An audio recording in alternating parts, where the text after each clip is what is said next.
श्री गणेशाय नमः। मौर मुगड़वंशी वाले की जय। नारायण जी को सनत कुमार का सम्मान करना व वैकुंठनाथ की सनत कुमार को स्तुति करना। मैत्रेय ऋषिश्वर ने कहा कि हे विदुर, सनकादिक के मुख से सब हाल सुनकर परब्रह्म परमेश्वर बोले कि हे महाराज, जय व विजय मेरे द्वारपालकों को अपराध करने के बदले जो दंड आपने दिया सो बहुत अच्छा किया, और मैं इस शाप देने से बहुत प्रसन्न हुआ। किस वास्ते कि इनके दंड पाने से दूसरा कोई ब्राह्मण व ऋषिश्वरों का अपमान नहीं करेगा। वह तुम्हारे स्वभाव में क्रोध नहीं था, यह शाप मेरी इच्छा से इनको हुआ है। आप किसी बात की चिंता मन में न करें, और मैं इस वास्ते तुम्हारी विनती करता हूँ कि यह दोनों मेरे द्वारपालक थे, इनके अपराध करने का अपशय मेरे ऊपर है, इसलिए मेरा अपराध क्षमा कीजिए। किस वास्ते कि संसार में किसी का नौकर कोई काम भला या बुरा करे तो उसके मालिक का नाम उस बात में करने से धराता है। वह जो लोग साधु व महात्मा व ब्राह्मण का अपमान करते हैं, उनका तन शत्रु होकर उन्हें नरक में रहना पड़ता है। वह नरक के लोगों को भी ऐसे मनुष्य की संगति अच्छी नहीं लगती। सो तुम लोग ब्राह्मण व ऋषिश्वर व इष्ट देवता हो, तुम्हारे चरणों की धूल का ऐसा प्रताप है कि लक्ष्मी जी चंचल स्वभाव होने पर भी मेरे पास दिन रात बनी रहती है। वह ब्राह्मण को अपने तन व लक्ष्मी जी व वैकुंठ से भी प्यारा व अच्छा जानता हूँ। वह संसार में सब ब्राह्मण मुख व अग्नि मुख से भोजन करते हैं, पर ऐसा ब्राह्मण को अच्छे पदार्थ खिलाने से प्रसन्न होता हूँ, वैसे अग्नि होम करने से प्रसन्न नहीं होता। ब्राह्मण को इच्छा भोजन खिलाने से मेरा पेट तीनों लोक के जीवों समेत भर जाता है। इसलिए गृहस्थ को ब्राह्मण खिलाना अवश्य चाहिए, और मैं ब्राह्मण के चरणों की धूल लक्ष्मी जी समेत अपने सिर पर चढ़ाता हूँ। वह ब्राह्मण का अपराध क्षमा करने वाले लोग मुझे बहुत प्यारे मालूम देते हैं। यह वचन वैकुंठनाथ का सुनकर सनकादिक बोले कि हे महाप्रभु, तुम्हारी लीला व इच्छा ब्रह्मा जी हमारे पिता नहीं जानते। हम लोगों की क्या सामर्थ्य है जो जान सकते हैं। आप सब 14 भवन के जीवों के मालिक होकर ऐसी तुम्हारी इच्छा होती है, वैसा ब्रह्मादिक देवता करते हैं। वो आपसे कोई दूसरा बड़ा बलवान नहीं है। उनको बड़ा भाग्यवान समझना चाहिए जिनके हृदय में तुम्हारी भक्ति व वैकुंठनाथ की चाहना रहती है। वह जो लोग हरि भक्तों से सत्संग रखकर उनकी सेवा करते हैं, उनको वैकुंठ पहुँचने में संदेह नहीं रहता। वह आप वैकुंठ कैसा है जिसमें काम व क्रोध व मोह व लोभ का प्रवेश नहीं होता। वहाँ कल्प वृक्ष बहुत से लगे रहकर 12 महीने उन वृक्षों में ऐसे फूल व फल लगे रहते हैं जिसके देखने से चित्त प्रसन्न होकर सोच व दुख छूट जाता है। वह अच्छे अच्छे पक्षी हंस व मुरेला आदि वहाँ रहकर अनेक प्रकार की मीठी मीठी बोलियाँ बोलते हैं। वह बहुत बड़े मकान सोने के रत्नादिक से जड़े हुए बने हैं। वह उस जगह पहुँचने से मनुष्य की सब इच्छा पूर्ण हो जाती है। सब तरह के सुख व पदार्थ उसको वहाँ मिलते हैं। ऐसा कहकर सनकादिक नारायण जी व लक्ष्मी जी के स्वरूप का ध्यान करके ऐसे प्रेम में डूब गए कि आंसू बेप्रमाण उनकी आंखों से बहने लगे। वह नारायण जी का स्वरूप इस तरह पर है कि श्याम रंग कमल नयन चतुर्भुजी मोहिनी मूर्ति, किरीट मुकुट साजे, अंग अंग पर भूषण विराजे, कौस्तुभ मणि व वैजंती माला पहने, पीताम्बर की कछनी काछे, ऊपरना रेशमी ओढ़े, चारों हाथों में शंख चक्र गदा पद्म धारण किए, शंख व चक्र के 2 हाथ ऊपर उठाए, पद्म व गदा के 2 हाथ नीचे को लटकाए, घूंघर वाले बाल, मंद मंद हास्य तापहारणी चितवन, उनके बाईं ओर लक्ष्मी जी, इस स्वरूप से कि एक स्त्री बहुत सुंदर बिजली जैसे अंग की चमक, पीताम्बर पहने, कानों में कर्णफूल, हाथों में कंगन व कड़ा, पैरों में पायजेब व कड़ा, गले में मोती व रत्न के हार, सिर में चूड़ामणि, नाक में नथ पहने लक्ष्मी नारायण जी जड़ाऊ सिंहासन पर बैठे हैं। जब ऐसे स्वरूप का ध्यान सनकादिक ने किया तब वैकुंठनाथ ने कहा कि मैं तुमसे बहुत प्रसन्न हूँ, कुछ वरदान मांगो। यह वचन सुनते ही सनकादिक हाथ जोड़कर बोले कि महाराज, हम यही वरदान मांगते हैं कि तुम्हारे चरणों की भक्ति हमारे हृदय में बनी रहकर आपकी कथा व लीला सुनने में सर्वदा इच्छा लगी रहे। जब नारायण जी ने इच्छापूर्वक वरदान दिया तब सनकादिक वैकुंठनाथ को दंडवत करने उपरांत विदा होकर चले गए। हिरणाक्ष व हिरण्यकशिपु का दिति के पेट से जन्म लेना व हिरणाक्ष का वरुण देवता के स्थान पर जाना। मैत्रेय ऋषीश्वर ने विदुर से कहा कि सनकादिक के जाने उपरांत जय व विजय द्वारपालक इस इच्छा से वैकुंठनाथ के सामने खड़े रहे कि जिसमें नारायण जी आज्ञा कर देवे तो ऋषीश्वरों का शाप हमको भोगना न पड़े। त्रिलोकीनाथ अंतर्यामी उनकी मनसा जानकर बोले कि है जय विजय, मैंने अपनी इच्छा से तुम्हारा ज्ञान बल बदलकर यह शाप ब्राह्मणों से दिलवाया है, नहीं तो सनत कुमार जी के स्वभाव में क्रोध नहीं था। होने वाली बात बिना हुए नहीं रहती। वह सनत कुमार ऋषीश्वर अपना क्रोध क्षमा करके तुम्हारे उद्धार का उपाय 3 जन्म बीते कह गए हैं, सो तुम्हें 3 बेर दैत्य योनि में जन्म लेकर भूलोक में अवश्य रहना होगा। उस तन में मेरा ध्यान शत्रु भाव से करना, मैं सगुण अवतार लेकर तुमको मारूंगा। वह 3 जन्म उपरांत हम तुम्हें फिर वैकुंठ में बुला लेंगे। ऐसा कहकर जय व विजय को वैकुंठ से गिरा दिया। उन्हीं दोनों भाइयों ने वैकुंठ में से आनकर दिति के पेट में गर्भवास किया है, सो तुम लोग चिंता मत करो। उनके उत्पन्न होने से थोड़े दिन तक देवताओं को दुख पहुँचेगा, फिर नारायण जी अवतार लेकर उन्हें मार डालेंगे। वह तुम लोगों को ऐसी सामर्थ्य नहीं है जो उनको मार व जीत सको। यह हाल ब्रह्मा जी से सुनकर देवता अपने स्थान पर चले गए। वह जय विजय दिति के पेट में पालन होने लगे। वह दिति सदा इस बात की चिंता करके कहती थी कि ऐसे अधर्मी व दुखदायी बेटे उत्पन्न होने से मुझे सिवाय दुख के कुछ सुख नहीं होगा। इससे वह न जन्मे तो अच्छा है। सो परमेश्वर की इच्छा से 100 वर्ष तक वह दोनों दिति के पेट में रहकर उत्पन्न हुए। उन दोनों के जन्म समय बहुत अपशकुन संसार में प्रकट होकर ब्राह्मण व देवताओं का कलेजा मारे डर के कांपने लगा। वह अग्निहोत्रियों की अग्नि जो कई पीढ़ी से कुंड में थी वह बुझ गई। वह पृथ्वी पर भूचाल आकर सब लक्षण कलयुग के दिखलाई देने लगे।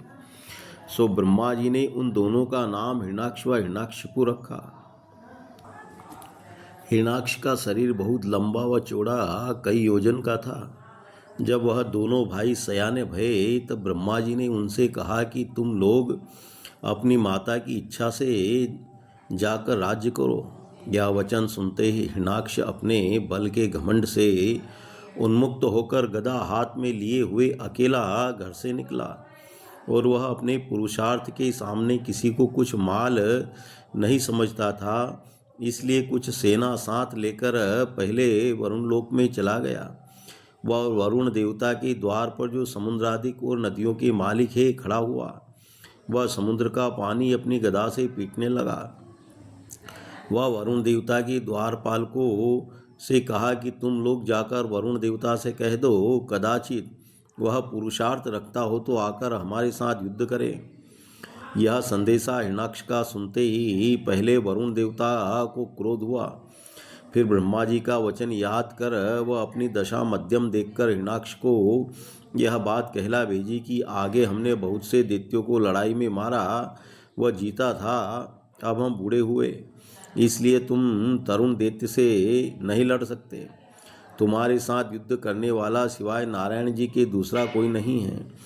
थोड़े दिनों में तेरे ऐसे अधर्मी व पापी को मारने वास्ते वैकुंठनाथ अवतार लेकर तुझे मारेंगे।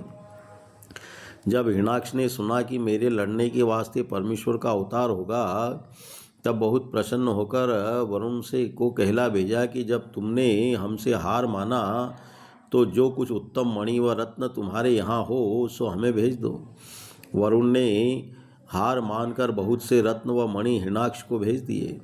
वह उससे बोला कि यह स्थान आपका है, चाहो तुम रहो या किसी को देकर मुझे जहाँ आज्ञा दो वहाँ जाकर रहूँ। जब हिरणाक्ष ने वरुण को अपने अधीन देखा, तब भेंट लेने के उपरांत उनको वहाँ अपनी ओर से बसाकर कुबेर देवता के स्थान में गया। कुबेर देवता ने भी अपने दिन बुरे देखकर बहुत उत्तम रत्न व मणि उनको भेंट देकर कहा कि जो कुछ द्रव्य मेरे यहाँ है उसको अपना जानकर जैसी आज्ञा मुझे दो वैसा करूँ। हिरणाक्ष उसे भी अपने वश जानकर यमपुरी में पहुँचा। धर्मराज यमपुरी के स्वामी ने भी ब्रह्मा जी का कहना याद करके उसकी विनती की। वह बहुत सी भेंट देकर उनके हाथ से अपना प्राण बचाया। जब हिरणाक्ष ने उसको भी अपने अधीन समझ लिया, तब इंद्रलोक में जाकर ललकारा। इंद्र ने भी मारे डर के राज सिंहासन का छत्र व चमर उसे भेंट देकर उसकी आज्ञा अंगीकार की। जब हिरणाक्ष ने देखा कि तीनों लोक में कोई ऐसा नहीं रहा जो मेरा सामना कर सके और मैं उसके साथ युद्ध करके अपनी इच्छा पूरी करूं, तब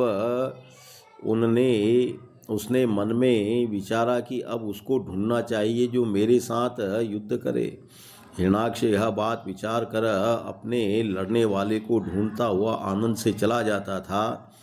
राह में उसने अचानक नारद जी को देख दंडवत करने उपरांत हंसकर पूछा कि कहो मुनिनाथ, तुम तीन लोक में घूमते फिरते हो, सो कोई सूरवीर हमको हमारे साथ युद्ध करने को बतलाओ, नहीं तो तुम्हें मार डालेंगे।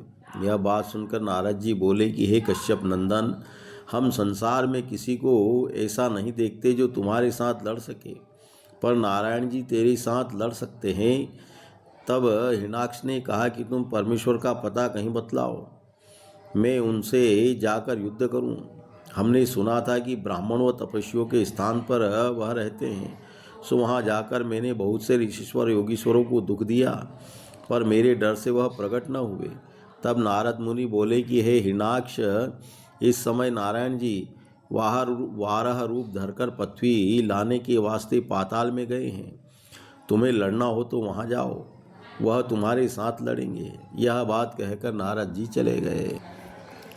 हिरणाक्ष को वाराह भगवान का मारना। मैत्रेय ऋषिश्वर ने कहा कि हे विदुर, हिरणाक्ष यह हाल नारद मुनि से सुनते ही बहुत प्रसन्न होकर गदा हाथ में लिए हुए वाराह जी से लड़ने के वास्ते पाताल की ओर चला। राह में क्या देखा कि वाराह जी अपने दांतों पर पृथ्वी फल के समान लिए हुए चले आते हैं।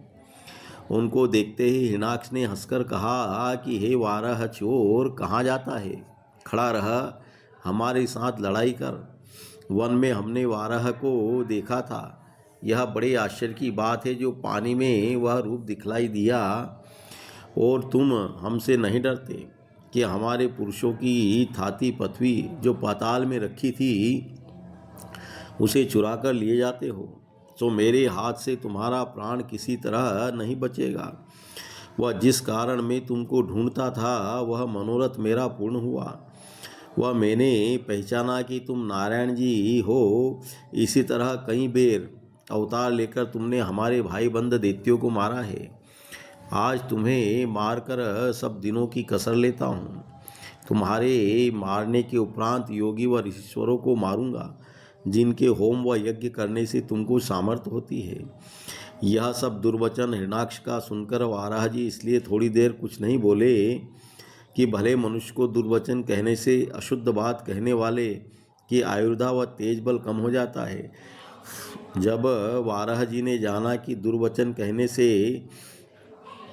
तेज व बल हिरणाक्ष का क्षीण हो गया, तब पृथ्वी को अपनी माया से पानी पर रखकर हिरणाक्ष से कहा कि हे कश्यप नंदन, सत्य है, मैं जल का शूकर होकर तेरे ऐसे गांव के कुत्ते को जो अपने को सिंह समझते हैं ढूंढता फिरता हूँ।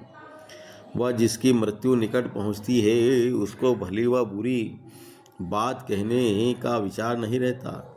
वह यह पृथ्वी तुम्हारे पुरुषों की थाती में तेरे सामने जो तू अपने को बड़ा सूरवीर जानता है लाकर सन्मुख खड़ा हूँ।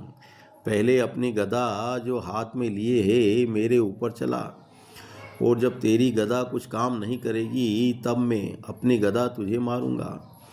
वह यह तेने सत्य कहा कि हमने हजारों बार अवतार लेकर दैत्यों को मारकर पृथ्वी का भार उतारा है, वही गति तेरी भी होगी।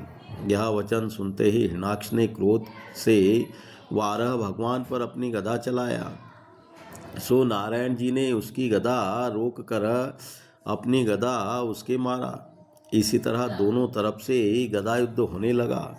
जब लड़ते लड़ते थोड़ा सा दिन रह गया तब ब्रह्मा ने आनकर वाराह जी से विनय किया कि हे महाप्रभु, आप हिरणाक्ष के मारने में किस वास्ते विलंब करके उसे खेल खिलाते हैं। इस अधर्मी को जल्दी मारकर देवताओं का डर छुड़ाना चाहिए। सिवाय तुम्हारे दूसरा कोई ऐसी सामर्थ्य नहीं रखता जो इसे मार सके। यह वचन ब्रह्मा का सुनते ही वाराह जी ने एक गदा हिरणाक्ष को ऐसी मारी कि वह गिर पड़ा। जब फिर उठकर उसने अपनी माया से अंधियारा उत्पन्न किया तब वाराह जी ने सुदर्शन चक्र को, जिसमें 1000 सूर्य के समान प्रकाश से बुलाकर उसकी माया हर लिया।